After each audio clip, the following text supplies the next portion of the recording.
Yes, guys, good morning. How are you? I hope you're all happy and healthy doing the things you love. Welcome back to another episode of Football Inc. 24 hours in the world of football. And what a 24 hours it has been with, well, as you can see by the title, we're calling it Football is Broken. And so many are complicit for a bunch of different reasons. We've got a hell of a lot to talk about. Plus, we've got your transfer news, views and clues roundup. On the sad day that Diego Jota's funeral is also taking place. So spare a second thought for him, his family, his loved ones, and of course his brother. And best of luck and best wishes to everyone in that process. Johnny, how you doing, mate?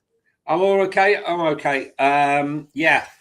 24 hours in football. You close your eyes, wake up, and it becomes a shit show all of a sudden. I think it was as soon as I switched off my phone, it all kicked off. Listen, funny enough, with the Jota funeral, you would think that every single Liverpool player who's played with him in the last few years would be there. Trent Arnold isn't there. It's a long way from Spain to Portugal. And Mo Salah isn't there. Allegedly, it's because he doesn't want to be in a Christian environment or in a Christian church. I think personally, you suck that up for a tragedy like this. You know, whether you're Jewish, whether you're Christian, Sikh, whatever. When someone you respect dies, you should be happy to enter into that environment. But that's by the by, and I hope the family of Jota, of Diogo and Andre, find peace somewhere. Yeah, 100%. Moving on, mate. But let's talk about finding peace, or a piece of information to be annoyed about, or maybe slightly impressed with.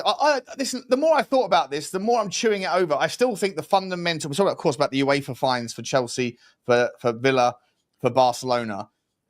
We're going to go. I'm going to bring up the article and go through it for anyone who's not fully abreast of what's going on. But the overarching sentiment initially was it's a slap on the wrist for a where the crime doesn't meet the punishment, and it's outrageous. Like, it should be point blank period that if you break the rules, you don't get to participate in the tournament. That should be it, and then a fine on top of it to sort of...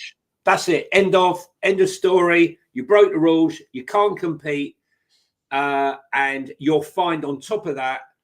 It's a deterrent. It's a punishment, and that's it. They will think twice about doing it again. But 100%. That wasn't what happened. No. But I've got to be honest. The fines were a lot bigger than most people thought, and they were quite. Sorry, go on. No, I was just saying they're bigger than we thought, Sean. They have upped the fines, but they're still pointless. What is a £27 million fine if you're going to make over £100 million easily for making it through to the knockout stages if you do well in the league stage? Oh, yes. Don't forget, they've already made from the Club World Cup, of which, I mean, they qualify for the Club World Cup from winning the Champions League in the pre-Bowley era, but at the same time, that was also on the back of 15 years of essentially rule breaking.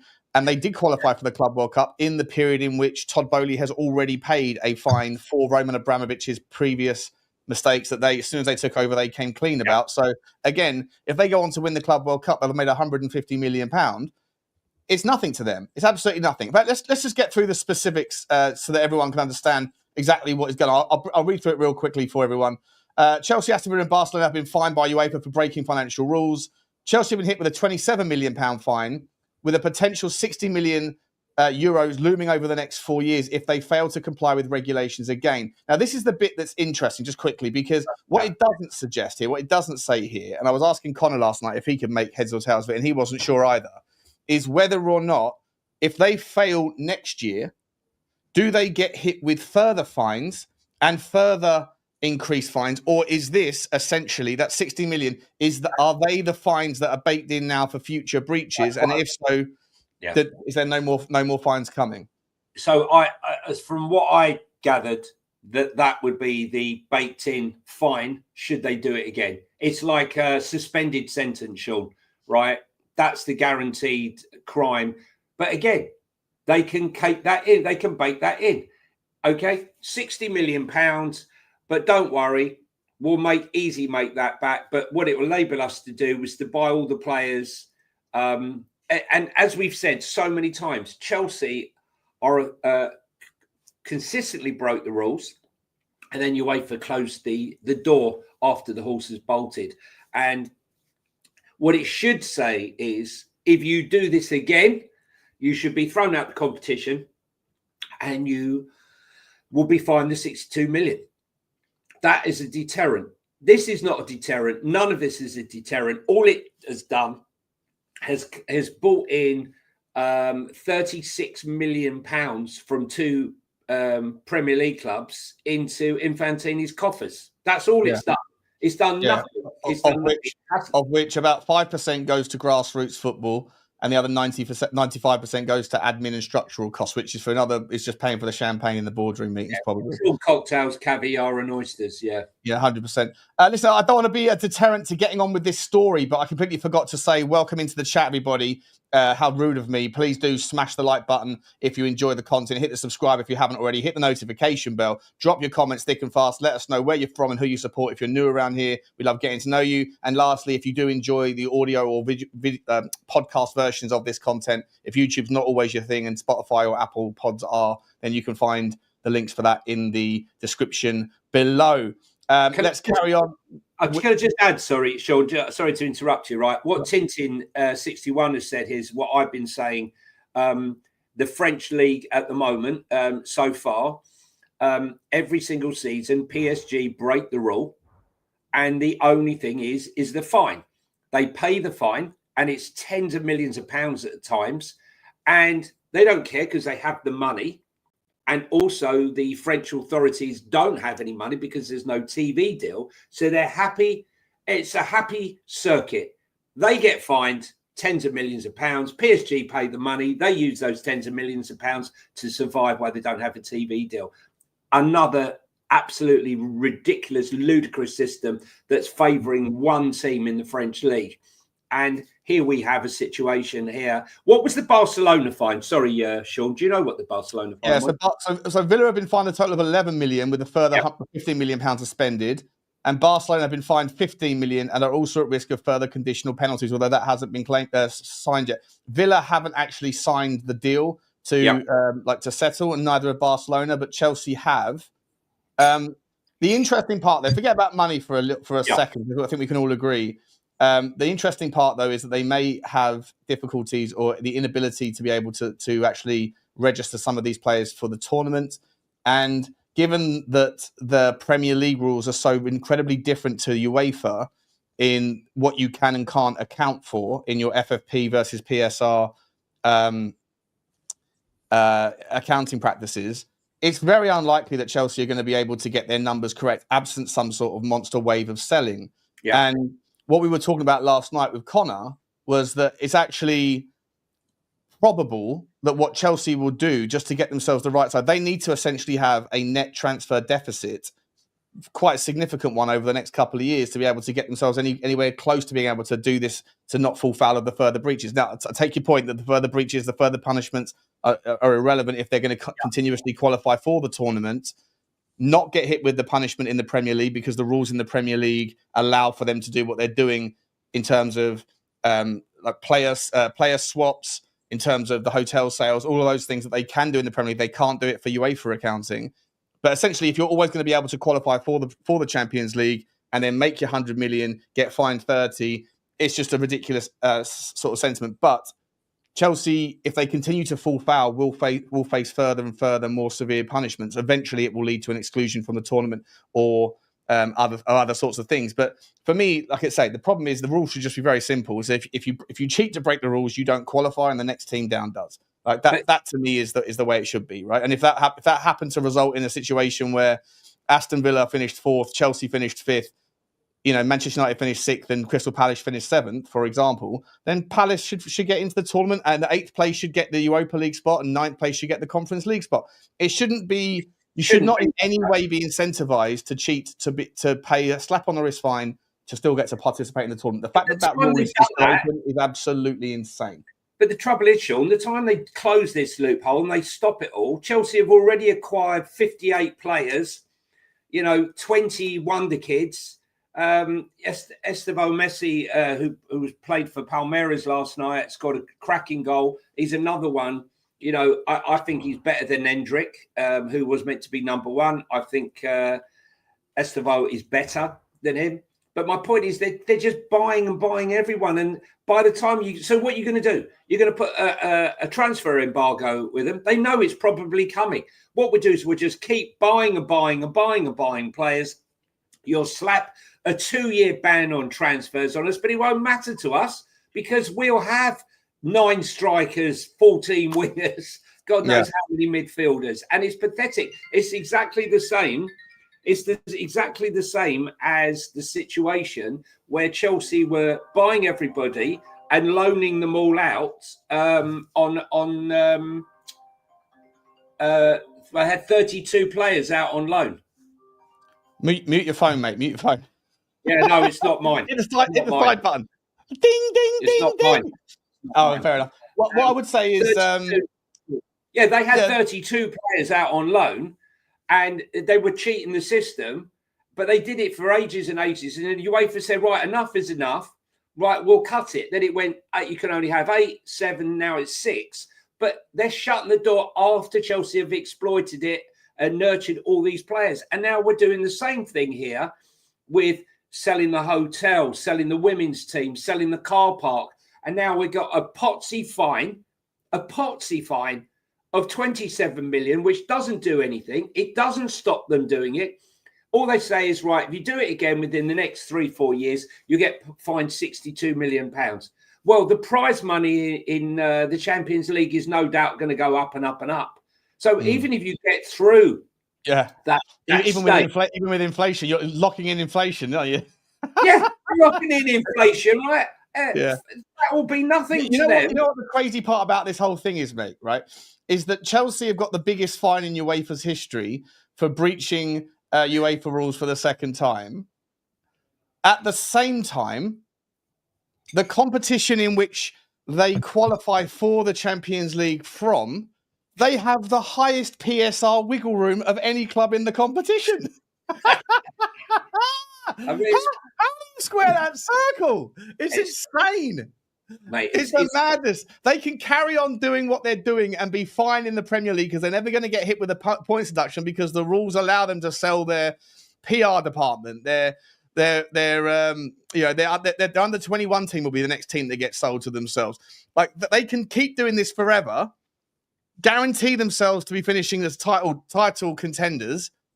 And then, they'll get into the Champions League, get to qualify, hit the fine, come back into the Premier League, get to play again. As you say, they've already built the squad so that they don't need to not register players. They don't need to have transfer embargoes because they got ahead of that curve. It's the greatest manipulation of the rules. Like, you have to tip your hat. I haven't got a problem with Chelsea, by the way. I have a problem with the lawmakers. Like, to be entirely honest, it's the fact is that the harsher punishments for breaching are found in the Premier League, whereby if you have a small couple of million infraction over the £105 million losses, you'll get smacked with a 10-point fine, like what happened with Everton and Forest to a lesser extent. But the UEFA, where they actually have stricter rules, they give just financial punishment. So you need a merging of the two, don't you? Yeah, you do. Listen, the law breakers are smarter than the lawmakers. 100%. It's farcical. It's farcical. You have an organisation, the Premier League, right? We know about Infantino, right? I mean, we know. We know how Qatar happened. We know how Saudi Arabia happened. We know that no one was bidding for this, the Club World Cup. No one was bidding. Suddenly, DAZN bid £1 billion. And then, lo and behold, who takes £1 billion stake in DAZN? Saudi PIF. Like, the whole thing is ludicrous. And then who's odds-on favourite to get the 2038 World Cup? Saudi Arabia. Shock, horror. And, what's actually happened here? Absolutely nothing. The big clubs, small clubs, there should be one size fit all. Like how they're trying to uniform battery charges, so there's only one option, right? This is what should be. whether it's the Premier League as UEFA and FIFA as the governing bodies, they should say the rules as such are this. Okay, so if you're doing it in the league, like PSG, like Chelsea, like Villa, here's a fine structure, here's a point deduction, and depending on the severity of it, you could actually get relegated. I mean, if Chelsea, the threat of Chelsea was to be relegated, or Villa, or who, anyone, let's not just pick on Chelsea, but Chelsea are obviously the ones we're going to focus on, then they would have to curb it, because no, they will not want to be relegated. Well, you say that, right? But like, imagine if the 115 charges are all entire. And what's happened there, by the way, it's a joke that's been just gone under the radar. We've been waiting for that since, well, about 5 years, but we were promised it in March and just haven't heard any more from it. You can obviously tell what's going to happen there. But in a world where Manchester City were guilty of all 115 charges, the worst that could realistically happen to them, that they wouldn't be relegated to the entire, like to League Two or to the Conference. They'd be relegated once to the Championship, because they enter a different competition when they come out of the Premier League. It's different. It's like the Football League's different to the Premier League, right? And so they'd be relegated once, and then if that absolves them of all of their 20 years or whatever, 15 years of in a world where they are guilty, if that was to absolve them of all that, how many players would leave? You might send a few players out on loan. They'd come up straight away, and then that's it. They still get to keep all their titles. They still get to keep their competitive advantage. They still get to keep all of the ill-gotten gains and the economies of scale and the efficiencies that they've created by having all of this injection of capital. And the worst that would happen, which would be horrendous for 1 year, 15 years of cheating for one. It's like saying you can rob a bank, get 15 years of like living like a millionaire, like a multi-millionaire, and you go for 1 year. Many more people would do it, wouldn't they? Well, the thing is here, how long do you think, guys in the chat, how long do you think it will be before someone says, let's close the loophole, right? Is it after Chelsea and Man City and everyone have exploited it to the max, that by the time everyone else decides, you know what, they're getting away with it, we might as well do it. And then they start to do it, and then they get fined because they closed the freaking loophole. Yeah, exactly. All of the powerful players in the game that are all obviously scratching each other's backs to one extent or another. Don't get us started on the Turkish thing. I've done some more digging into that. The disproportionate amount of ownership stakes from the three big Vanguard, State Street, and BlackRock that also happen to have memorandums of understanding with the Turkish football. Also, Galatasaray have got investments from Saudi sheikhs in third-party entities. Like it's wild what's going over there. Massive giant money laundering. But all of those parties, the second that the horse is completely bolted for all of them that want to be a part of that, and then it's far too late to get the horse back in, then they'll close the gate on everybody else. What sort of organisation is the Premier League, right, who's there meant to govern and make the rules, that basically spends most of its time suing its own members and losing in a court of law? Millions and millions of pounds, losing cases against Leicester, Man City, Villa. I mean, it is laughable. I mean, it's just not even fit for purpose. All they do is take the money. They can't get VAR right. They can't get decisions right. They can't get punishments right. There should be a set out table. If you do this, you will get relegated. If you do this, you will lose X amount of points. Yeah, it shouldn't be subjective. It should be just bang. You break the rules, you're done. Here's the rules. We are the Premier League. You make the rules, right? Yeah. The guys who break the rules are smarter than the guys who are making them. And there lies the bloody problem, because they'll find the next loophole and the next loophole while they're sat on their feet, sat on their hands, doing absolutely nothing. If you're sat on your feet, you've got a problem. At the same time, though, as someone who is always accused of defending Daniel Levy, when I don't, I just defend against people's irrational logic that attack him all the time.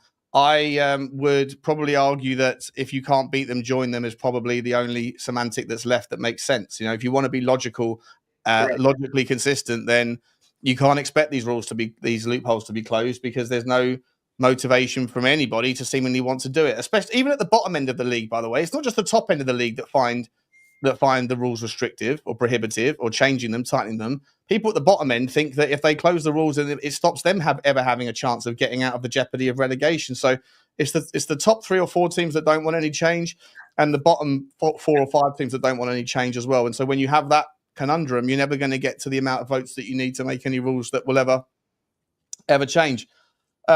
Jonny, please get it right. The Spurs 5 make the rules. Can I just say, guys, right? Okay, my doorbell's going. Okay, you're breaking the rules here, guys. While we're here, if you can hit the like button, we haven't even got 100 likes on here. It's absolutely shocking. Shouldn't be allowed. If you are listening on podcasts on Apple, if you go and follow us on Apple Podcasts, we've now dropped all of our pods onto that format. And if you go there and if you could give us a 5-star review or just drop us a comment, it will help us. We've literally just dropped that. We had that requested because a lot of people are out walking dogs and doing whatever they're doing during the day and don't get a chance to sit down and watch on YouTube. So if you could do that, that would be fantastic. And all of you who managed to do it for the last couple of days and give us a review, thank you very much. It's really much appreciated. Ooh. And here he is. He's back in the. I'm back in the game. Back in the game. Let's stop talking about UEFA, mate, because we've got a big show. It's got other transfer news, views, and clues to get through. Quick 5 minutes on the Arsenal debacle, mate. I'm fuming, mate. I'm fuming. Listen, look. I know we're Spurs fans. Just quickly, sorry, just going back. If you are a Chelsea fan and you drop into this chat, because we really would like to hear from some Chelsea fans, because we do give them a hard time. It's not Chelsea a hard time. I don't blame Chelsea. No, that's what I'm saying. I said it's not Chelsea. Chelsea are just doing what they can do, right? And they're not breaking any rules, apparently.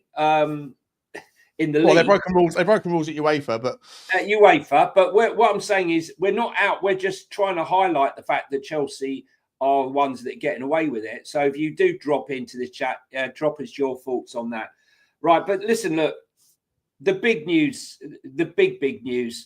After we had that terrible, tragic news about Jota, the sad side of football, we then the next day had this, just shocking story about Thomas Partey. The complicit behaviour of the board, the management, and everyone connected basically with the club to allow this guy to play for 3 years. And how strange that on Monday his contract expires. Having tried to negotiate a new contract with him, let's be truthful here. They still tried to get him to sign a new contract because they wanted him to stay, despite all of the rumours and all the stuff that were dismissed. He was charged. So before you read out the statement as well, I need to read out the statement. How was that allowed? No, but Sean, look, what you do is you at least look into the potential charges and the rumours. You speak. They were fully aware of it. Yeah. But what I want to ask is, if they knew that this was likely coming, right? You got to give them the credit for not being absolute idiots here. So I put out a tweet yesterday saying, first and foremost, it's so convenient that 3-4 days after he gets released, that this comes out. If there is any complicit behaviour here from the Crown Prosecution Service, who, by the way, Keir Starmer used to be the head of, and is a massive Arsenal fan. Correct. Conspiracy theory. But if there's any degree, legitimate conspiracy. Legitimate question. But if there is any degree here where the Crown Prosecution Service were going to charge him before now, and then at some sort of request from the club, I'll let the season finish. His contract's going to be out. We'll shoot him out the door, and then you do it. Then that's a disgrace to the victims or to the potential victims, right? To any of those sort of supporters groups. It's a disgrace to football. It's a disgrace to the intelligence of the public at large and to justice. But what I think is even more potentially sinister is that there's no chance that Arsenal didn't know that this was probably going to come. There's no chance. We've seen all the clips of Arteta almost saying what he almost getting the. One second. Let me finish my point. So I'm concerned that if Arsenal put on the charade, the theatre, that there was a contract negotiation, right, with no intention of it ever happening, but the ability to say, let's front run this, right? We've got the approval from the Crown Prosecution Service to let the season play out so that we can see if we can win the league with Thomas Partey. But when he eventually gets released, and then when he eventually gets arrested or charged, that's going to come back on us. Because why did we allow him to continue? How do we get around that shitstorm? Well, how about we pretend like we're having contract negotiations so that we can say we were unaware?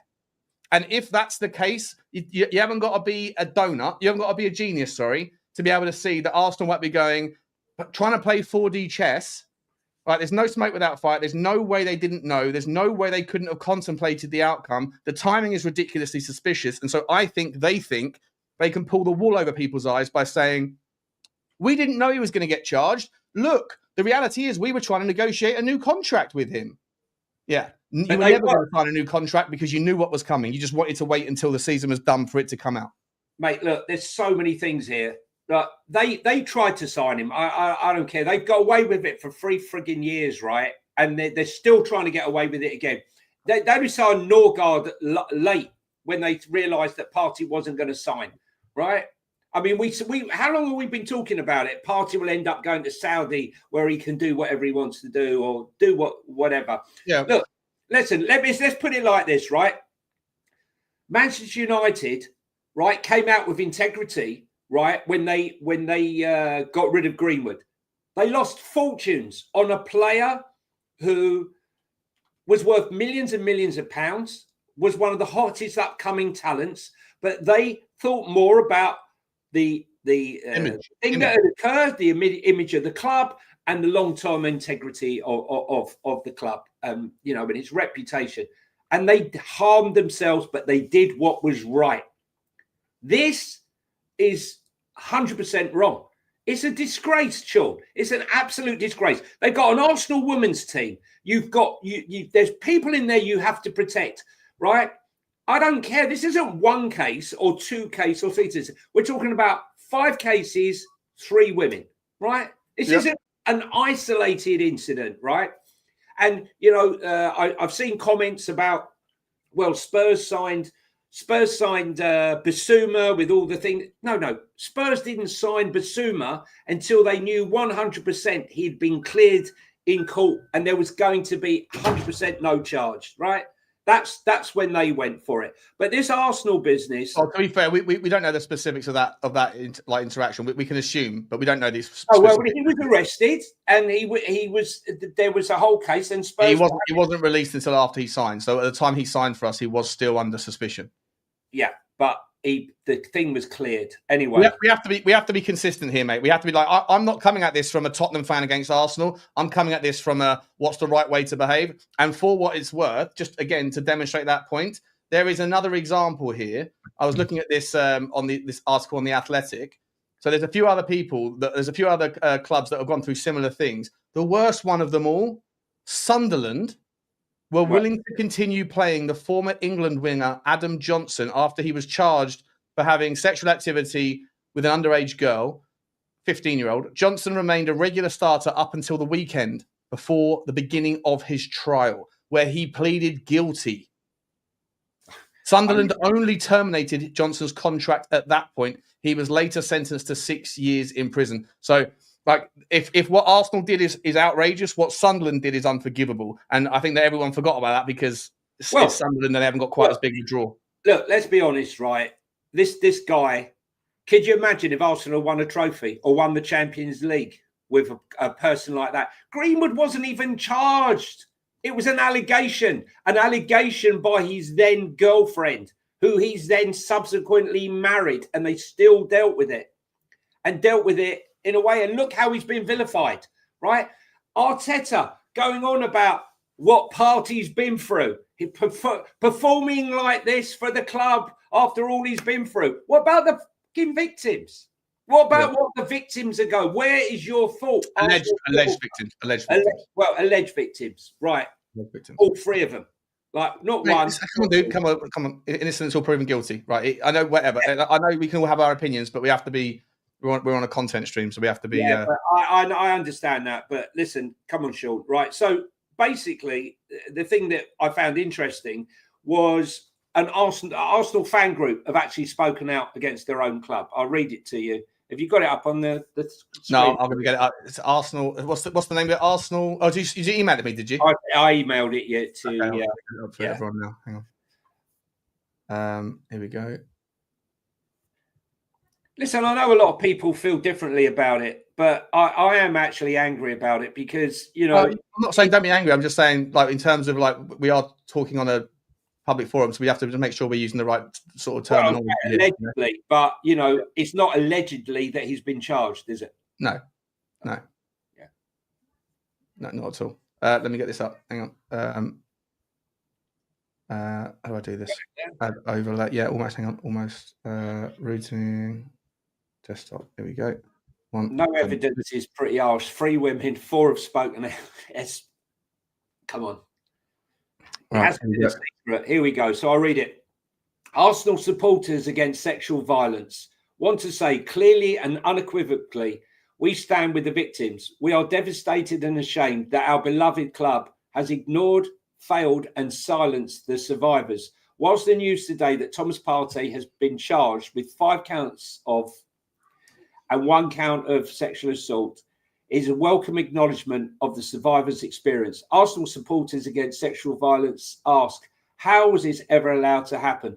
The investigation into Thomas Partey has been an open secret for the past 3 years. What kind of culture has this created at Arsenal? As Arsenal fans, we are profoundly disappointed that our club continued to support and play a person facing charges.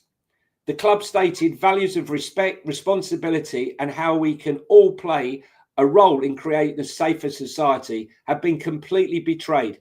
As the club mulled over the possibility of a contract extension, the Crown prosecution were putting together a file to charge him with. Make no mistake, every member of Arsenal's leadership knew about this. Arsenal staff had to continue to work alongside him. Despite this, and Arsenal fans like us had to sit through games with him on the pitch week in and week out. Almost 10,000 people signed our open letter to Arsenal demanding the suspension of the player under investigation for sexual violence, support for survivors and urgent clarity on what the club's policies are. Thousands of people also sent individual messages to the club with these 3 demands. We protested outside almost every home game since the start of the year. We received no response at all from the club. Oh, wow. Yeah. We know the criminal justice system fails victims, which means we must demand more from the institutions that allow this behaviour to continue.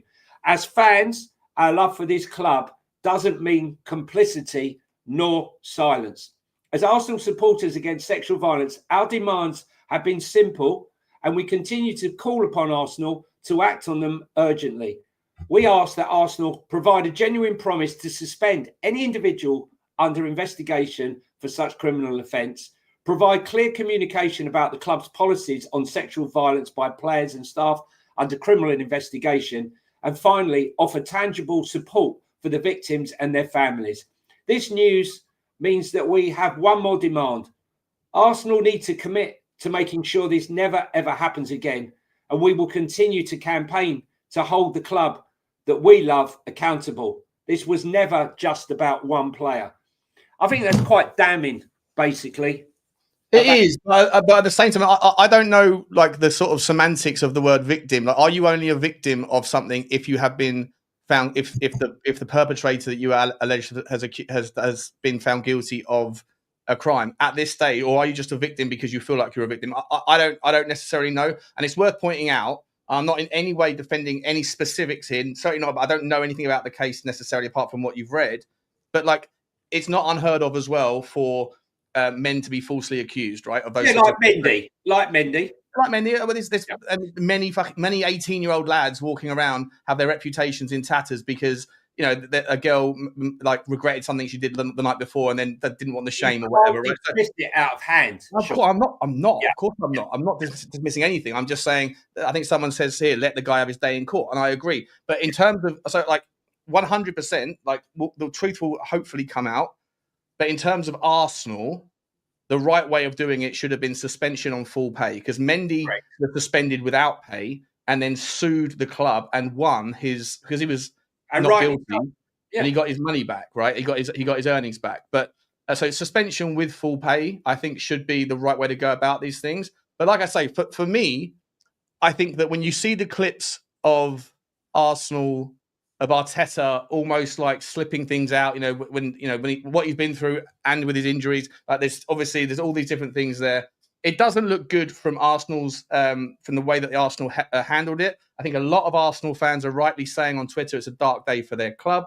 And at the same time, I would go one step further. And like I said in the previous monologue, I think that there is a little bit more of a sinister thing to this. Well, I don't believe that the contract extension negotiations were legit. I think they were a facade to try to dance around a future scenario where they are criticised for continuing to hold a player and they'll say, well, we didn't know. That's why we were trying to sign the guy on a new contract. When in reality, they all probably knew what was likely to come because they would have been more aware of the situation. And I'm sure the CPS would have kept them to some degree up to date with the likely outcomes. So let's give it some balance here. So we know, or we feel that Arteta's complicit. Everyone knows about it. So let's give some balance here. How complicit is Vinay, the Spurs CEO now? How complicit? Right. So he's 1 year out. He's been out of the club for over a year. How complicit was he in the? He was the CEO of the club when the allegations were made, when the investigation began. So he would have been very much aware of what was going on.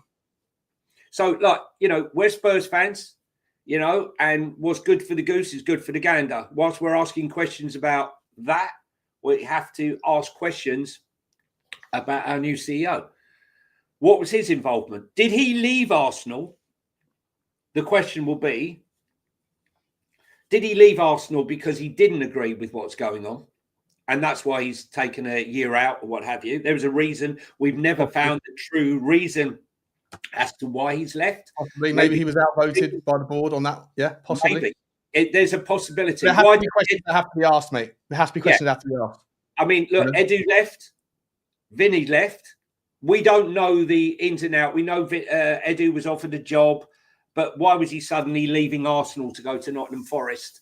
We know which is the bigger job, but maybe he's getting paid more at Forest. Who knows? But for Vinay to leave, he left over a year ago. But questions need to be asked.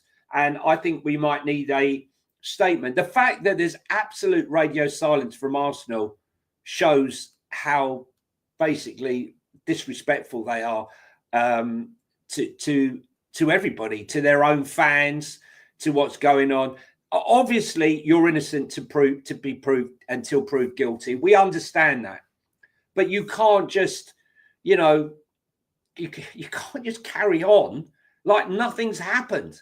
There's got to be a balance between it. Look what happened with Greenwood. Did they ever make a single statement? They didn't, did they? Because it was under the guise of there's anonymity, wasn't it? He wasn't named, therefore there's nothing to announce. Yeah, right? We all knew, but I mean, everyone. It was like the worst kept secret in football. But look how Greenwood was chased out of football and vilified, and he's now with the girl and they have a baby, and but I think if with the Mason Greenwood thing, I think that the fact that those audios and video things were leaked, I think that kind of validated it, and then people can then make up their own mind whether or not he might still be with the girl, but ultimately abusive relationships are just as bad as abusive strangers, if that makes sense.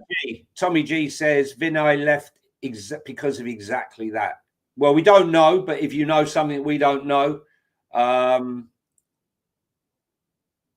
No, come on, Terence. No one knows anything about that. Terence, right, mate? The reaction here is not more because we hate Arsenal than the reason. That's absolute rubbish, right? We've spoken about Arsenal in transfers and how good they're going to be this season. How dangerous this isn't. This would be the same, just as how we spoke about Jota, right? And we're not Liverpool fans, and we spoke about other things, and we're not this fan and that fan, right? It doesn't matter what fan you are. Okay, doesn't matter if you support Barnsley or you support Huddersfield or Liverpool or whatever. This is wrong. Okay, I'd be saying it the same if it was my club. Simple. This isn't about rivalry. This is about. I just called out. We just asked the question. So let me ask this then, Johnny. If it turns out that Vinny did know, he didn't leave because, then he has to be answerable to it. Sure. And in what would you like to see happen? Well, I think he has to release a statement, and he has to justify his actions. If it turns out that he left the club because he didn't agree with it, and he had a falling out, then that's different. But if it turns out that he was okay with that decision and that he left the club for different reasons, that he was complicit in that decision, would you want him to leave Tottenham Hotspur? I think he would have to answer it or pay the price. Because at the end of the day, Sean, what happens if something like that happens at Spurs? Is he going to do the same? Because I wouldn't start, Exactly. No, look, I don't. I mean, to be entirely honest, like I don't know Vinay. He seems like a smart guy, but I wouldn't want. I can't believe it. To be honest with you, I want people at my club making those decisions. To be honest, I think with his background and his history of involvement in so many things. Look, we all know Keir Starmer is a mad Arsenal fan. I actually met Keir Starmer, and I tried to keep away from other subjects. This is before I knew he was an Arsenal fan, and I said to him, who do you support? Do you like football? He goes, yeah. I said, who do you support?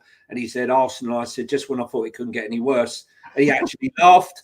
And that's before the thing came out about his tickets and all the rest of it. I had no idea he was an Arsenal fan. But, he's used to cover-ups. He's used to, all these other things we won't go into here. That's for another day. But look. Let me ask you this. If a story broke, not that he ever would, right? Because he's not this sort of guy. But if at peak Harry Kane, if a story broke something similar and it was the worst kept secret and it's Harry Kane, do you think Tottenham fans would be that are holding that same energy for Arsenal and Partey over the last few years? Would they be holding the same energy for Harry Kane in a year when we thought we had a title challenge? Or do you think they would find a way to justify it? Yeah, I hear what you're saying. I just think that, first of all, what you do, you have to investigate the validity of the accusations. And you do that by speaking to the police, isn't it? That's the police job. Yeah. Well, you can still speak to the police as the employer, Should there be... I'm not sure you can. Sean, of course you do. You have to I'm not sure the police have got any right to know the private information, to hand out the private information to employers. What I'm saying is, right, if that person could be a danger to women, right, that you're working around on a day-to-day basis, to forget that clubs have women's football teams and there's women all over the place, that, someone of that ilk. I mean, listen, let's not go down that route of that because it hasn't happened. And it isn't.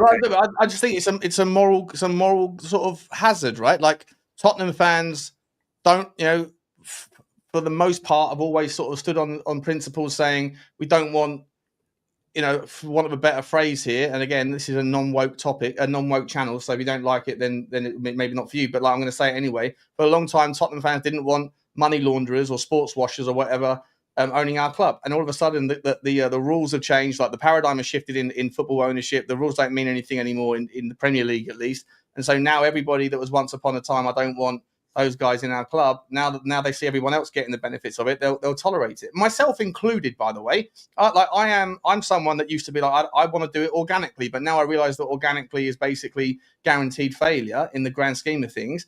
I'm like, if you can't beat them, join them. I've moved my needle on that, and so. To the same degree, I think that people's morals are strong when you're pointing fingers at other people. But when the boot's on the other foot, I wonder how if everyone feels the same way. If Harry Kane or anyone else, if Sonny or anybody else that's a monster figure at Tottenham, as big of a profile in terms of success. Let me finish. In terms of like the success ambitions of a football club, Thomas Partey was a major part of Arsenal's needs to get them over the line. They didn't get over the line anyway, but I just wonder whether or not, it's always the grass is greener. You can always point fingers, but you've not got to remember that three are pointing back at you. Would you do the same thing in the same situation? I'm not sure Tottenham fans would feel any differently to how probably a lot of Arsenal fans would have felt at the time until now when the truth comes out. Well, no, that's not the case, Sean, because thousands of people wrote in letters, tens of thousands of people wrote in letters saying that the players should be suspended. So not everyone felt like that. I'm not saying everyone, of course, yeah, not everyone. but look, the thing is, it's a very difficult thing being a young footballer with a lot of money, 18 years of age. I mean, 19, 20 years of age. Remember how you were when you were 19, 20 years of age, right? And then throwing that load of money, throwing that women throwing themselves at you. It's a minefield. And basically, I think some of the players, the clubs have some sort of obligation, I think, to treat or train some of these guys on the pitfalls of what could happen. Maybe it's an uncomfortable subject, but we discuss these things. Yeah, and that's why we discuss these things. And listen, hopefully it'll go on and be proved innocent and whatever. But there's still a way to handle it and a way not to handle it. And I think that Arsenal handled it very badly. And no, it's not just because I'm a Spurs fan, but the kids. There's so many pitfalls for these young players now that just wasn't around back in the day. And it is there now. And I think it needs to be seriously addressed. And the clubs don't seem to do anything. They spend fortunes on all the wrong things. Anyway, sure. Yeah, we've still got a bit of time. We're going to do transfer news, views, and clue stuff as well. Great segment, though, Johnny. Really chewed through that one, mate. And look, sort of powerful. You and I haven't had a mate. Let me finish moment for a while. We've had a couple of them. We've got powerful takes on this one. So, let's move on to transfer news, views, and clues just quickly. Foxy's here. Good up, Foxy. Good to see you, mate. I love your involvement in the chat, mate. You're a really good part of this of our 100%. Audience. And hit the like button, guys. Yeah, smash the like button. Smash the subscribe and notifications and all that stuff. Sean, one for your Turkey segment of the show. I love that. Have you heard St. Maximan's comments? He was saying Fenerbahce were trying to make him break doping rules. Wow. No, I haven't seen that. I will definitely look into that one, mate. That's another one for us to look into. We should do a turkey special. Extra gravy. Turkeys for Christmas. Turkeys for Christmas, we should call it. That's fantastic. I'll have fun with the thumbnail on that one. I'll be able to put some turkeys in, a bit of gravy, some cranberry sauce. I haven't seen that one, mate, but thank you for letting me know. I'll go and dig around and add that to my notes on Turkey because there's a lot going on out in Turkey for sure. Johnny, let's get into some transfer news, views, and clues, shall we, mate? Listen, I think we've only got 15 minutes left of our hour, but are you okay to run on? Because we've got a lot to get to. We can run on a bit longer as long as everyone wants it. If you're here in the chat, guys, and you haven't hit the like button, sorry to keep harping on about it, but it helps the channel with the algorithm, helps us grow, and we can't grow without you. So thanks very much. It's a lot more serious today, but normally we are. It's a fun channel. Yeah, exactly. Here's some comedy for you here, mate. Listen, I'll tell you what, bro. There's a few transfer news, views, and clues with regards Sunderland, Leeds, and Burnley to come to, right? But Burnley's the first one. Sunderland we talk about how much business Leeds mean into their attempt to stay up. Sunderland mean business as well with a player that they're about to sign from Club Bruges. Who's a player that I'm not sure if Sava's still watching, but Sava brought him to my attention, and he was watching Club Bruges in the Champions League last year on a live stream. And the kid that they're about to sign or have signed is top draw. So there's some really interesting stuff going on at the bottom end of the likely relegation candidates. And here's one of them. Burnley have completed the signing of Kyle Walker on a 2-year deal. Everton slept and they missed it. What are your thoughts on this one? I mean, I think it's a fantastic signing for them, isn't it?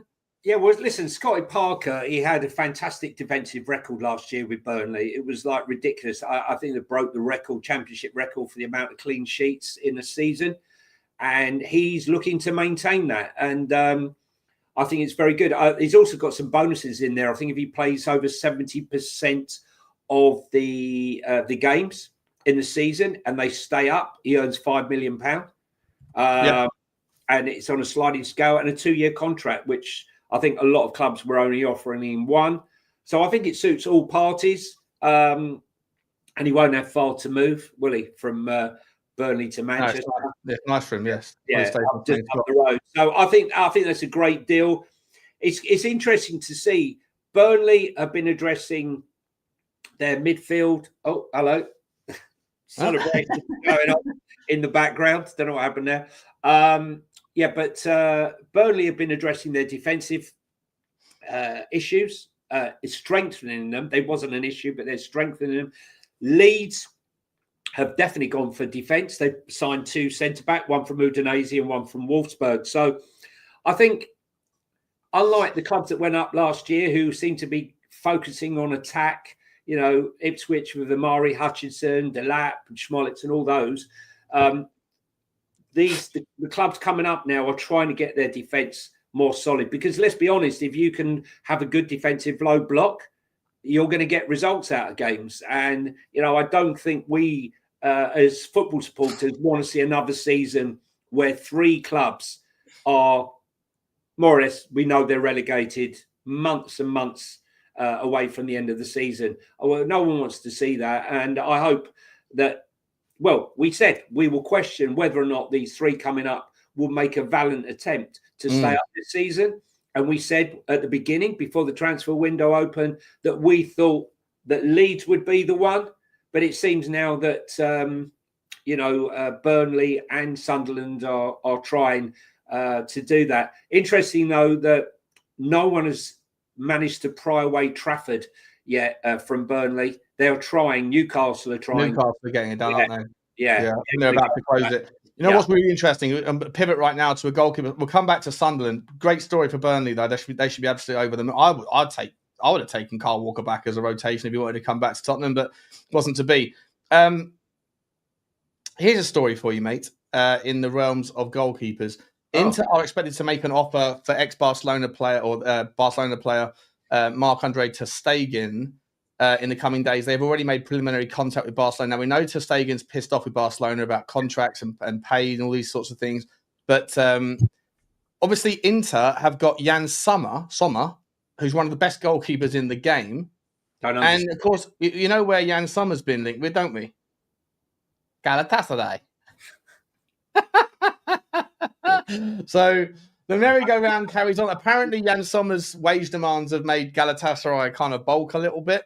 But I think there's going to be a lot of goalkeepers shifting around some of these clubs, mate, over the coming days and weeks. We know that, we know Aston Villa are looking to, they've got themselves in a jam. We spoke about Chelsea, by the way, mainly in that UEFA kind of shenanigans thing. But Aston Villa also, and I actually think Aston Villa, even though their fines are lower, their ability to wriggle themselves out of the trouble that they're in is going to be a little bit more difficult. So I think that Aston Villa are going to have to sell a couple of their players. They're obviously trying to sell Jacob Ramsey. They're likely to sell Bailey and obviously a goalkeeper as well, Emi Martinez. But Emi Martinez at 31 years old, Johnny, going to be difficult to get 40 million quid for a 31-year-old, isn't it? Yeah, but I think, look, Villa need the money. The one we predicted would be the first out the door. Bailey is still there somehow or other. I think he'll end up going to Saudi. I'm amazed he's still there. We heard about Ramsey. Look, we know Chelsea need a new goalkeeper. It failed with Mike Maignan. Manchester United looks like Onana is twerking for a move to Monaco to join the has-beens and rejuvenate 11 at Monaco.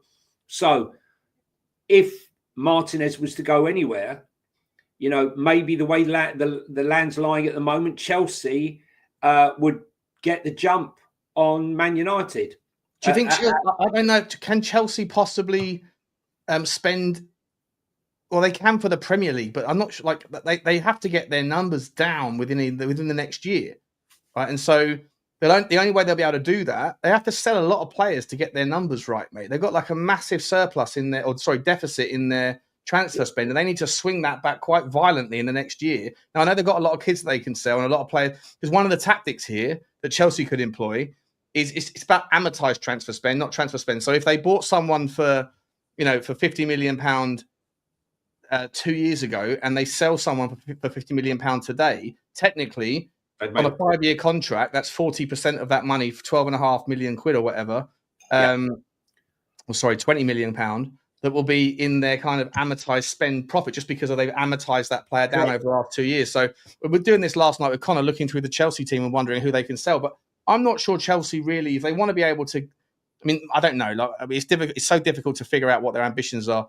But they can continue to manipulate the rules in the Premier League, but they can't really in the UEFA in Europe. So, and if they break it next year, they might get that £60 million fine hit at them over the next couple of years. But if they break it again for next summer, they might get an additional punishment like a transfer embargo, where any player that is signed can't be registered for UEFA competition.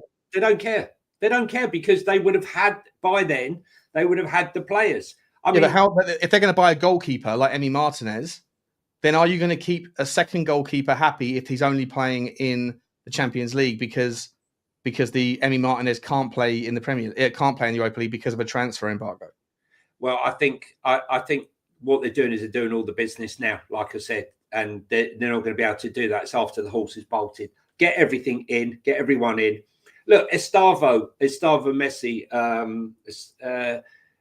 they bought him over a year ago.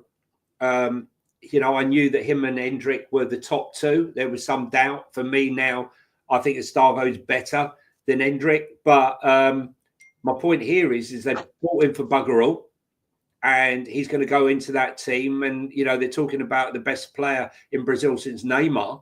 I know they label a lot of these players and they don't fulfill all their promise. But Chelsea are buying so many of these players that they're not going to have a problem with this because we know that before that window closes, Sean, there will be a deal that will be done, whether it's with Villa, whether it's with Newcastle or whether it's with Saudi Arabia, that will balance their books up. They've got plenty of players that they can get rid of for 30, 40, 50 million to bring those numbers back in line. You know what, mate? If you don't mind, I'm not challenging you on it since I don't agree. I'm challenging you on this because I had a look yesterday at their squad, and it's even more. I don't think it's that easy. I'm going to bring it up right now, okay? And I want you to tell me where it is that we can. Let me transfer market. Let me. Can you see that? Is that on the screen? Yeah. So let me get it by market value. So they're not going to sell Palmer or Caicedo or Fernandez.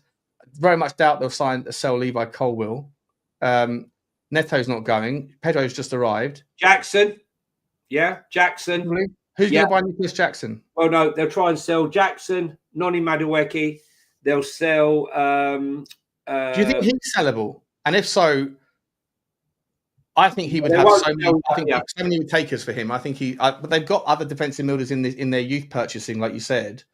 I know he's injury prone, but Lavia's class. Yeah, I wanted Spurs to buy Lavia when he was at Southampton. I thought it was but it's not gonna happen. I think they're not going to sell Cucurella. They're going to try and sell Nkunku, but with his injury record, that's going to be hard. But they will sell him. They tried to sell Gusto last summer, didn't they? But they didn't get around. They didn't do it in the end. Chalobah's one that could go. Wesley Fofana's one that could possibly go. Yeah. Disasi, Badiashile. I don't think they'll sell Badiashile. They could sell. They could sell Tosin because they didn't pay a penny for him, did they? So it's all profit. Correct. Yao Felix, they'll try and get some money from. He's coming back off on loan now. He's only worth 20 million now, Yao Felix. What an unbelievable overspend. Benfica did brilliantly getting was it 120 million they got for him? Yeah, from Atletico, wasn't it? And they've been trying they've been trying to get their money back ever since. Look, there's money to be spent there, and there will be some kid like what happened to the kid they sold last year's season for 25 million that was worth about one. Oh yeah, to that kind of shenanigans. Well, I think those things don't count apparently. So part of the rules with regards to the UEFA rules is player cash swap deals like that, like what happened there. I think there was one between Juventus and Chelsea as well. That those things don't count in terms of your transfer amortization under the. This is what the UEFA rules are good. The UEFA rules are great. They're actually almost perfect in terms of like level playing field. It's just the punishments are not correct. If they could emulate those rules, but then attach the punishments that are attached to Premier League, like the Premier League rules are stupid, but those who do fall foul of them have good punishments. The UEFA rules are good, but those who fall foul of them, the punishments are irrelevant. Okay, you know what I mean? Yeah. I got a Man United story here. Manchester United have just completed the signing of teenage defender Diego Leon, left back from Paraguay, I believe. Is he Paraguay? Yeah, Paraguayan left back. Signed a pre-contract agreement in January, but spent the second half of last season at his club. The 18-year-old joins in a deal that could be worth up to $7 million. Leon has played 33 senior games for Cerro Porteño, scoring 4 goals. So that's he's in. Inter Milan and Galatasaray are in talks. This is from Fabrizio Romano in the last hour for Hakan Çalhanoğlu. Talks have started between the clubs with the Turkish midfielder keen on the move. I swear to God, it's like Saudi have realised, you know what, the draw of Saudi Arabia is not quite fantastic. Let's just move all of our eggs into Turkey, where it's still outside of the technical rules of FFP and PSR, but where we can still put our oar in and do the. Find them on the other side of the Bosphorus, right? I mean, for those of you that don't know Turkey, one side's in Europe, one side's in Asia. Once you cross that bridge of the Bosphorus, right? Maybe they do a deal on one side and hold the shirt up on the other. Yeah, hold the shirt up on the other. We stand over here. Yeah, put them there. We play over there, 100%. 100%. Just quickly go back to Arsenal. Nwani, Ethan Nwaneri, should I say? He still hasn't signed. Do you think his agents are holding out for a mega deal and sort of dangling the carrot that Real Madrid are interested in me? You know, I'm a hot prospect. Give me. Who's this player? Sorry, Ethan Nwaneri. Oh, is Real Madrid trying to come in for him? Are they? Well, other clubs have been, yeah, and Real Madrid reported to be one of them. Listen, he likes the club. Don't make me wrong, but he made 37 appearances last year. Unbelievable for an 18-year-old. Yeah, most of them off the bench, though, right? Yeah, a lot of them are off the bench, but I wonder what sort of money. You know, we're talking about vulnerable kids. You know, how much do you give an 18-year-old? You know, without it going to their head or trying to control them as a parent. You know, like but that's what like the parent should be. The parent should be getting the advice and saying, in order to keep your son's feet on the floor, then all of that contract should go into like buy him a house, buy him a nice car, give him some like, you know, some like a trust fund, but put the rest of it into investment so that he doesn't see all of it and doesn't let it all kind of ruin. The thing is, look, I know it is. He's not going to go anywhere. Let's not beat around the bush, right? You know, if you're his advisor, you tell him to stay put. And you continue to grow. There's been plenty of time for you to go to your Real Madrid, to your Barcelonas as time goes on. But hold on to your horses. But I'm just wondering how heavy those negotiations are, because they've been talks. They've been declared a delicate stage. You know, press talk. What that exactly is. Just quickly in the chat, I'm seeing like there's like an ongoing battle between Terence Tibbs and someone else. I hope it's all friendly, guys. I haven't been paying attention. Keep it friendly, guys. Monitor. Keep an eye on that. Keep an eye on.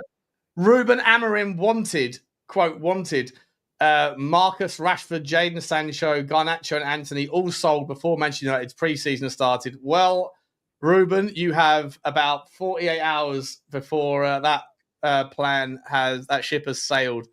Mate, this is the other side of people that say that. Just pay the money and they will come. Pay the wages, donut.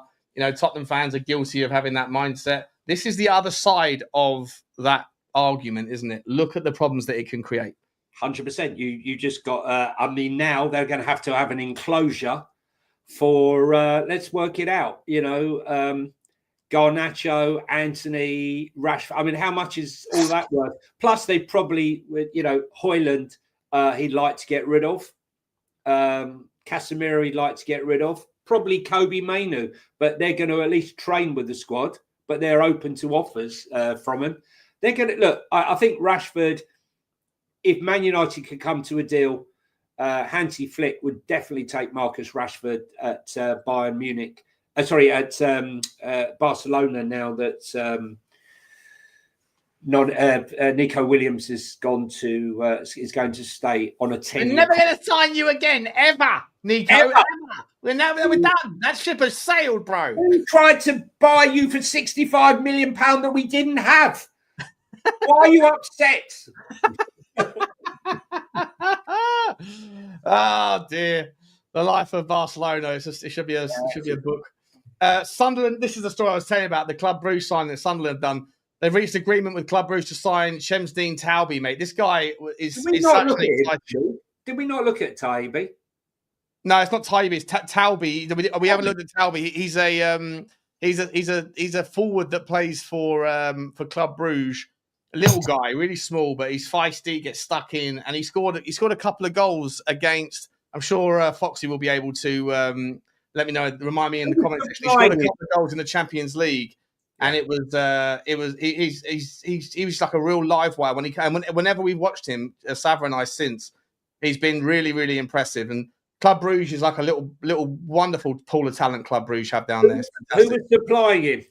It was my man Almond Deshari, right? Mm. Supplying him with the ammo. That deal still hasn't been completed yet, has it? But AC Milan are... AC Milan. No, Samuel Ritchie's definitely done. So it depends on whether or not they want to get a second player that's sort of in a not a dissimilar vein. So someone in the Premier League should be nipping in there and getting this kid. I swear to you, on my life, honest. We shall see. We shall see. We might see him in the Premier League, but not for a while. What else there? We've got lots more, mate. We've got lots more. Let me just. You're here for the first time, guys, and you just stumbled upon this football channel. We're talking about everything to do with football, all clubs. So please hit that subscribe button. Help us grow. We're on the road to 3,000. We're growing very, very quickly. I know we're still only at low numbers, but considering when we started this channel, thanks very much, Seven. Really appreciate it for you subbing. Without you, we can't grow. Thank you. This is so just on the back of that story about Ruben Amorim wanted those players out the door. It wasn't going to happen, and so Manchester United have given those players and Terrell Malacia as well extra time off by Manchester United to explore potential moves away after expressing a desire to leave. It's comical, isn't it? This is the biggest club in world football. Arguably one of if not the biggest, then the second biggest club in world football over the annals of history, and they can't like the organisation here. The words from Ruben Amorim were so naive. The way that he PR'd that in public was just so stupid, ridiculous. And it's like they were thinking that solving a Rubik's cube could take 2 seconds, couple of twists and you're done. No. Unless you know exactly what you're doing, then these things take time. And a lot of it, sometimes you stumble across progress. But to me, I just think it's the worst organizational display of competence in the way that they've handled these behaviors. Why would you devalue your own assets? What you do is behind doors, you have the conversation, right? That's what you do. Behind doors, you have this conversation. You're not going to be part of my plans, what have you. You don't come out in public, devalue the asset. So now every single buying club knows Man United are in the dirt, right? Yeah. They need to get rid of. The world's your oyster. You can drive them into the ground because they know. And these 5 are only the tip of the iceberg, because really we know that Kobe Mainoo's probably not surplus to requirements. And Højlund is probably surplus to requirements. They can't get rid of Casemiro. Xerxes, would they take money for Xerxes? I think they probably may. I think they probably may. There's other players at Man United now that they probably would get rid of if they could, to make way for Legoy Corez's. I'm really surprised, mate. I am really surprised that somebody else hasn't come in and taken Bryan Mbeumo. He can't possibly be solely focused on United. I want to play for United. Possibly be looking just at United's current behaviour and thinking this is an organisation that I want to be a part of. They look like they're an absolute shambles. I know Tottenham look like they're a shambles at times, and Arsenal obviously clearly under the spotlight. But if you're Bryan Mbeumo and you're seeing that I can't join them because they can't pay £6 million more because they've got 6 players that total up about £2 million a week in wages until 2 or 3 of those dominoes fall. He might be sitting there thinking, I'm waiting until September. pre-season fucking training starts on Monday. It does make sense. And Brentford, by the way, must be looking at Sunderland and Leeds and to a lesser but still relevant degree Burnley and looking at the ambition that they have shown relative to the previous teams that have come up, who went straight back down and thought, they'll be worried. Maybe there's a chance here that maybe one or two of these teams are not going to be guaranteed relegation candidates, and therefore we might get sucked in if we lose all our players. So Brentford might be sitting there going, actually, we can't afford to sell O'Brien and Bumo right now. We need like £70 million is one thing, but Premier League safety is another. Yeah, well, Premier League safety is worth more. Lebo Salford, right, I'll make myself clear. Mainu is not surplus to requirements. Stop with the bollocks. Right, what I'm saying is that Mainu, there were rumours that Mainu was not going to be part of Amorim's thing, or he was unhappy, whether or not he would sign a new contract. Never said he was. If I said surplus to requirements, I'll rephrase that. That's not what I meant. I meant he's another one there. There was questions being asked because we've said on this show before, how can you go from being Mainu up here, England player, a fantastic talent, and then suddenly there's issues? Is that issues with the club or issues with the new manager? But there's been lots of rumours, Lebo. If you know any different, then please say.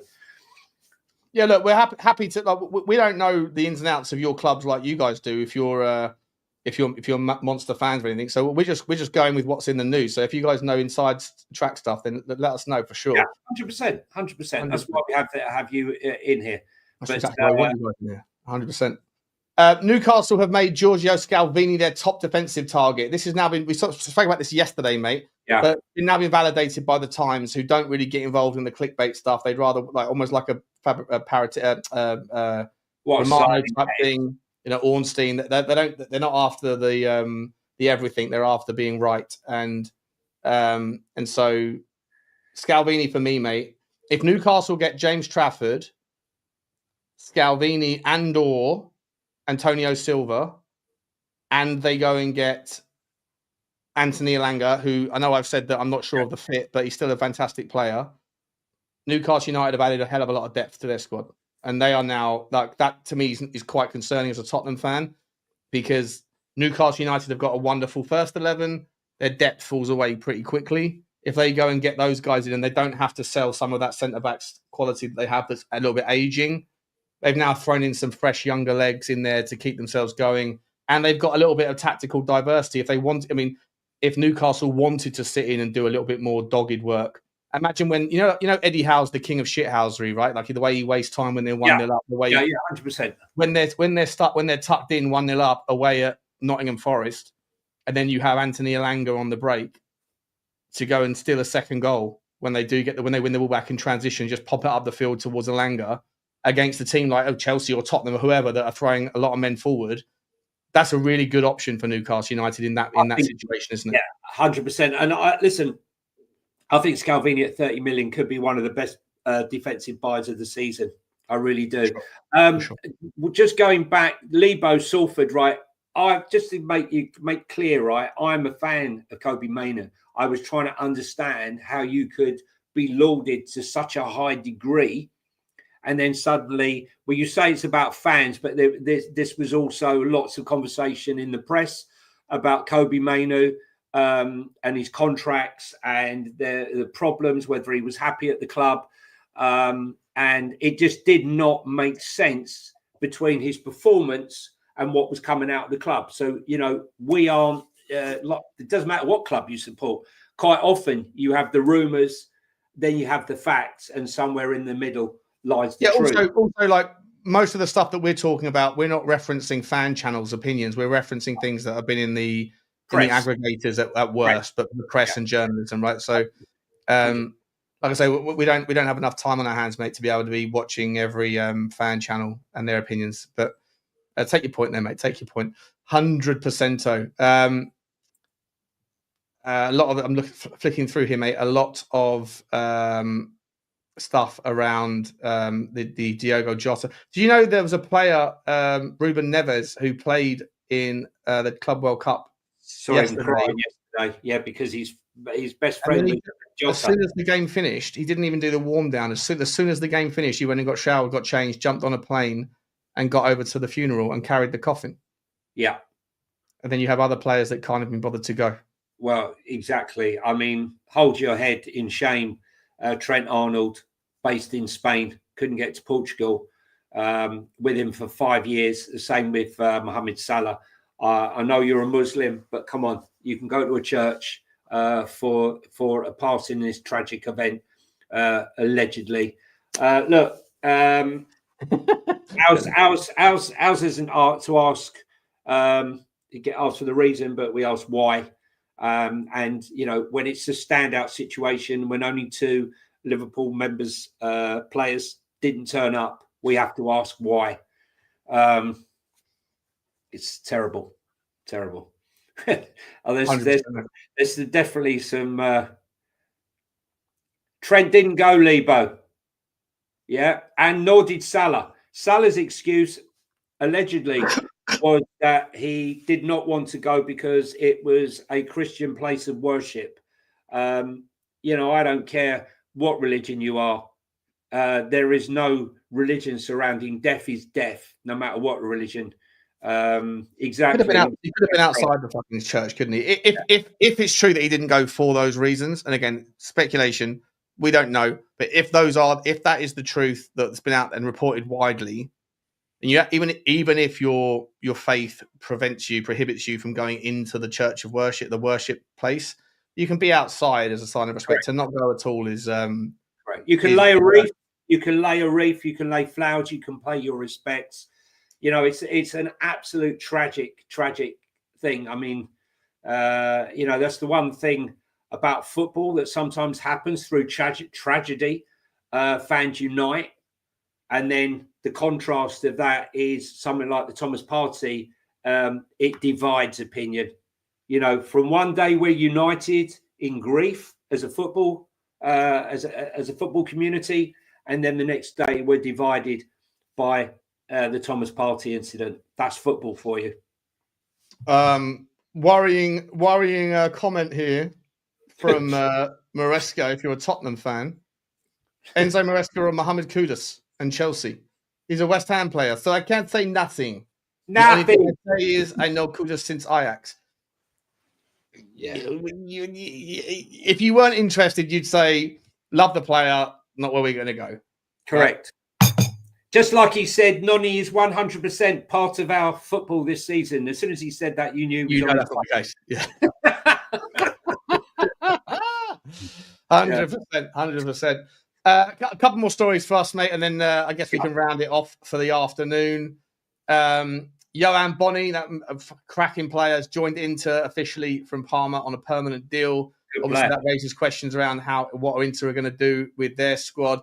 Like they've obviously got something going on with Galatasaray and a couple of Turkish teams.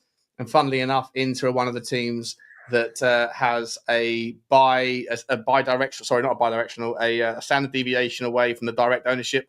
The Clear Lake Capital the PIF fund is invested in a fund that is significant heavyweight into Inter. So again, it just happens. Carries on. That's another player. Scroll down a minute. Oh, sorry, is this on the screen? Other way. Sunderland, is that another player? Sunderland and no, this is the same one. This is the same one. Sorry, yeah. I'll take this off the screen. I don't want to be searching whilst I'm strolling. This is the other one. Sorry, this is the other one. What a player this is. Now, this is from a wrong screen. Sorry, another one from Club Brugge that's leaving. Maxime de Kuiper. I was going to say, just very quickly, Sean, I'm trying to work out how much money Club Brugge are going to make this transfer window. And by selling all these players, by the time they get back into the Champions League, will they actually have a squad left? I mean, Amon Deshari... Club Brugge are like a Brighton I'd fucking love it. I don't know how much Club Brugge are worth as an outfit, mate, but, you know, if you could... There's a few teams, like Brighton have already got a relationship with the Belgium club. Charleroi. Chelsea have got one with I think Chelsea have got one with Union Saint Gauloise, Union Saint USG, Union Saint something.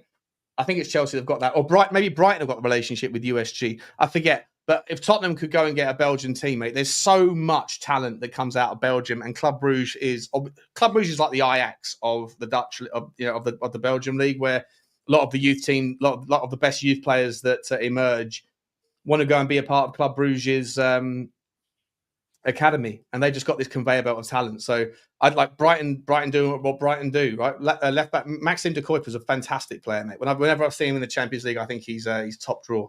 So it'd be lovely to see Tottenham doing a little bit of business with Belgian football a little bit more than we do. See him. Just go back to Mohamed Salah, right? As you said, someone in the chat has just put he flew back to Liverpool.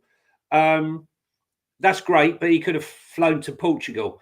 And the other thing is I don't know if you remember the backlash that Salah suffered from the Muslim community when he was pictured on a Christmas tree with his family in Christmas jumpers and pajamas. There was a massive backlash at him for doing that. So maybe that's what's influenced. That's what's done that. Maybe. I mean, Terence, flying back to Liverpool's great, but he could have flown to Portugal, mate, and stood outside. Okay, simple as, in my opinion. That's my opinion. Everyone else will have their own opinion. This is lovely, isn't it? Liverpool have decided to pay the remaining 2 years of Diogo Jota's contract to his family. I mean, that's just a lovely touch, right? It's a lovely touch. I'm sure that there would have been insurance as well. I'm sure he would have had like life insurance. So I'm sure they're not going to be short of cash, but just as a gesture to pay that contract out to the family, it's just another a nice thing. I was thinking about this yesterday, right? Like Liverpool are the club that's very easy for people that are outside of Liverpool to kind of hate, because they're so close as like a community, aren't they? They're so united as a fan base, that you never walk alone thing. They come together like what happened, with the reef and everything. It's quite amazing. And then you quite often hear about people that are not from Liverpool that go into Liverpool and they get embraced like one of their own.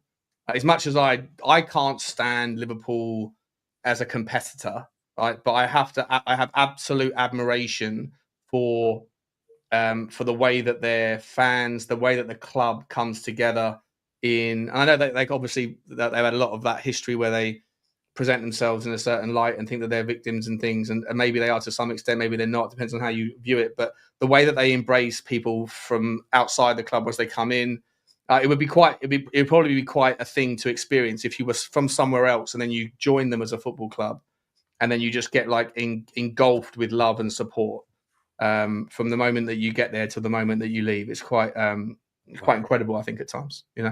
Kobe M, right? Obviously, you just popped in, right? United have made delusional Tottenham fans frustrated, and now these two are creating lies about United players on them to feel right because Bueno rejected Tottenham. Mate, let me tell you something, right? First of all, right?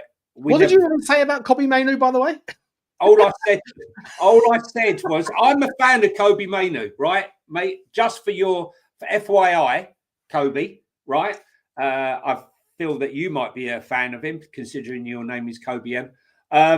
We are a fan. What we've been saying on other channels is the rumours that, not by us, by aggregates and press, about Kobe Mainu and what's going on at Man United with him and him maybe not being ultimately happy. And we asked the question, how can you be up here and playing for England and lauded as a great talent, which he obviously is, and then suddenly there'd be issues? Is this because of Amorim? We're not creating anything. And as far as Brian Mbeumo, mate, if you thought that we ever thought for 1 minute, if you ever thought for 1 minute we thought that we were getting Brian Mbeumo over Man United, then I think you're the delusional one. Nothing else, not us. We speak factually about what's in the press. That's what we're discussing now. Okay, this is our opinion. But whether the press are speaking factually or otherise is correct. Well, we are Mainu fans. If you'd been on other times, I'd bite your hand off for Kobe Mainu at Tottenham. I think he's an incredible player. Like there's no hate to Kobe Mainu. You've come in on the side, mate. You're coming on the side. Look, to be honest, right, let's just quickly go back. I didn't realise Man United fans were touchy. I know that certain fans are touchy, but I thought Man United fans were fairly neutral. Very touchy, especially when we've been paying them compliments. If you want to come in on the transfers and stuff like that, yeah, we featured a lot about Man United on the transfers. Kobe, hit the subscribe button. You can pop back and listen to us waxing. He already has. He's already hit the subscribe button. He's hit the subscribe. Just stay with us, Kobe, mate. Just stay with us. Everyone that's in the comment section has already hit the subscribe. If you want to participate and tell Jonny why his take on Kobe Mainoo is absolutely disgraceful, all you got to do is hit the subscribe button and you get instant access to let Jonny know that. You can't listen. Look, at the end of the day, I think I think Liverpool's behaviour and the way they've handled all of this has been incredible.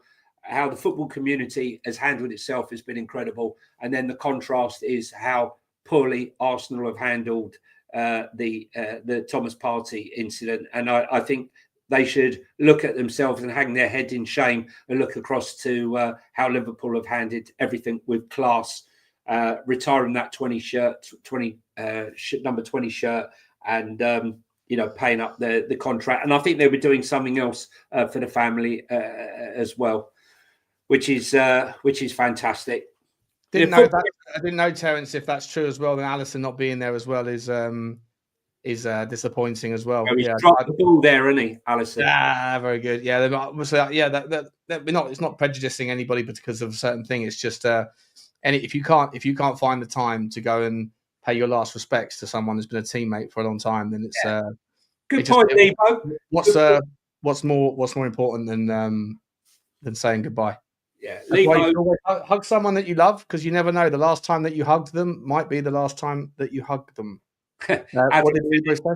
And I was just saying, people will talk about news. It's a reporter's job to give. Yeah, listen, look, there's clickbait, but as I also say, Lebo, no smoke without fire.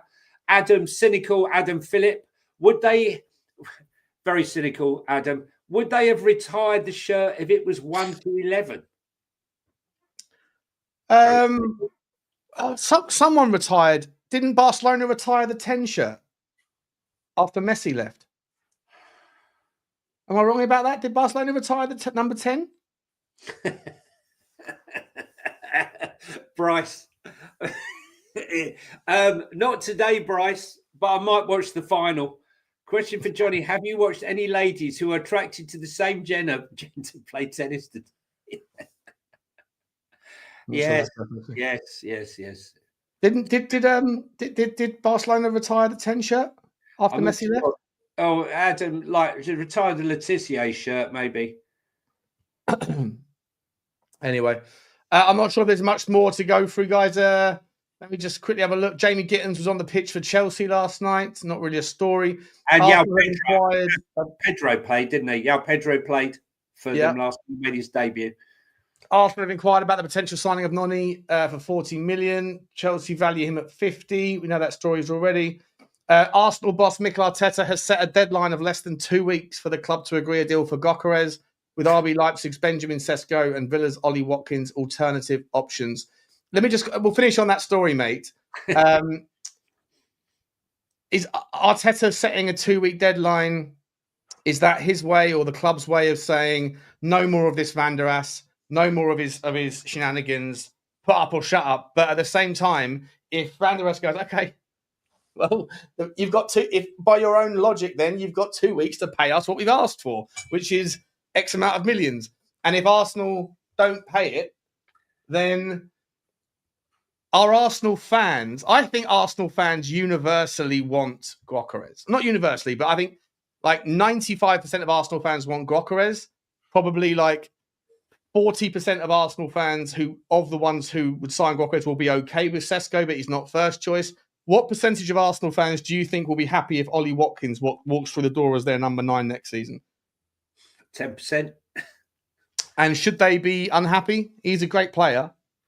Yeah, he's a really good player. He's a massive Arsenal fan. So, I mean, a player, I mean, if I was a Villa fan, I'd be pissed off the amount of twerking he's done for Arsenal. He tried it last season, twerking, and in the January transfer window.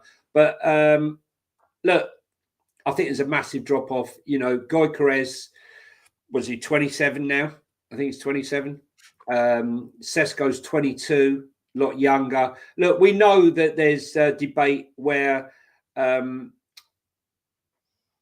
wants Sesko and Bertie wants Gyökeres due to his connections with Gyökeres, but he also knows that the chairman is playing hardball. And as we've said on this channel every single time, if you want a player and the club doesn't want to sell, you have to pay the price that they're demanding for the player, or you have to walk away. It's as simple as that. And Arsenal have been dithering, and they're back in pre-season training. Some are back tomorrow, some back Monday, and some who are on internationals are a little bit later. But their players will be coming back, and he'll want to be working with a striker. I don't suppose Gabriel Jesus is back, is he? He's still probably injured. Yeah, I think he's injured. Mate, we haven't done a stream in the last 30 days where we haven't spoken about Tottenham Hotspur. We haven't spoken about Tottenham today, really. Well, let's do one, right? Laughable one. Rumours that Spurs are going to sell Richarlison and buy Muniz from Fulham. Rodrigo Muniz, yeah. Rodrigo Muniz. 32 million pound rumoured bid, and Fulham would want 50 million pound. Now, we've done all the strikers throughout Europe in the Premier League who we thought would be moving. Muniz was linked to Everton, I believe, wasn't he, at one stage? But linked to a few clubs, to be fair. I think he's been linked to Leeds. I think he's been linked to Forest. I think he's been linked to Palace in the event that they were selling Jean-Philippe Mateta. But that's the standard, isn't it? He's not. What are we doing here, mate? What are we doing here? I got no. He did really well last season, but we're doing the one season thing again, aren't we? I mean, look, he's 24 years of age, but I don't care. When you're looking in the mix, when we're talking about Victor Osimhen, Sesko, Watkins, Gyökeres, Vlahovic, Ekitete, right? And all of those, and then Spurs come up with a Fulham striker who's okay in patches, then what are we talking about here? I'm sorry, I'll keep Richarlison all day long. Thank you very much. If that's the case, not for me. Not for me. I'd keep Richarlison over Muniz. Yeah, 100%. Guys, if you're in the chat, that doesn't mean I don't want a different striker. No. Listen, we're in the chat. If you're in the chat and you also listen to podcasts on your Apple, on your earbuds, go and drop us a follow on the Apple podcast. We're now there. All of the pods have dropped, and give us a review if you can. 5-star would be great. Even for you, for the Man United fans, have a heart. Bissouma to Juventus and Richarlison. Yeah, listen, the Bissouma story, I quite like that one. If it'd be lovely if we could swap Fenerbahce are going to. I mean, I don't know if Fenerbahce now are going to get Thomas Partey, right, because of what's happened. But for what it's worth, by the way, Turkey and Saudi Arabia don't have. I think they don't have an extradition policy with the UK, so I'm not sure if that's a variable we want to talk about. But obviously, Fenerbahce were lining up Thomas Partey, and we spoke about this yesterday. That this was before the news. Oh, sorry, yesterday morning before the news dropped. Of Partey's problems, but the obviously Fenerbahce were looking at Bissouma. If suddenly, for what it's worth, it just feels like there's a little bit more, as Gary's saying here, it's starting to heat up with regards to a couple of Tottenham outgoings, because, mate, a lot of our Tottenham ingoing problems starts and finishes with the problem is if no one's coming in to buy the players to leave, and that Daniel Levy is one of these guys where I don't want to ever be on the wrong side of the negotiation. I don't want to be leveraged. I don't want to have someone saying, well, you have to sell Bissouma because you've just bought Douglas Luiz or whatever, right? So he always wants to do it the way that gives him the most leverage, whether it's him that's negotiating, Fabio Paratici. Just quickly, actually, on that one, sorry, side note, I want to ramble here like I often am. Do you know when Fabio's... is his ban officially up yet? I know he's got the contract that it's going to be rolling until the end of the month. But his contract goes into August. He's what do you call it? His consultancy contract. Yeah. He's got another case pending, and you can't employ him and then find out that he's been charged again and goes down. It's a civil case. He's like, if he gets away with it, it'll be when I'm going to rename him the Teflon Don. because they can't wait. It's a civil case, that one. So yeah, he's not facing any more. It's but not. but they still don't want to be associated with that. You know, Spurs thinking that they don't want to make further mistakes. So if he gets off and it all gets cleared, then I think we'll see him get appointed. But why should they do that beforehand? Yeah, you don't have to talk about Spurs. We don't, CC. That's true. We try not to, because although we're Spurs fans, we are trying to do a channel based on all football. And let's be honest, I think the chat today is fairly. It's not all Tottenham fans. It's a lot of people in here, but I think there's Newcastle fans. There's clearly Foxy's Newcastle. CC, I'm not sure who you support, but no, he's United. There was another guy called United fan as well that was with a green badge. CC's Villa. We got lots of different fans in here, right? Arsenal, we got West Ham fans, Arsenal. Look, the whole point is, once the season starts, then we'll be talking about games. We'll be talking about incidents and stuff like that. Sorry, I've just seen that one. Yeah, Mal is getting the 10 shirt for Barcelona. Okay, so they obviously didn't What was that about Kobe? What was that Kobe said? Sorry, this from a while back. I was just bringing up the fact that he's up and down. Different fans from different clubs. Right, guys, we'll leave it there. Smash the like, smash the subscribe, hit the notification bell, and like I say, if you are interested in the podcast version, then the links will be in the description as always. Thanks, everyone, and we'll see you tomorrow. It's goodbye from me. It's goodbye from him. Again, Johnny, just once. On my screen, you're over here. Hit the like and subscribe button, you bastards. Come on. See ya. See ya. Bye.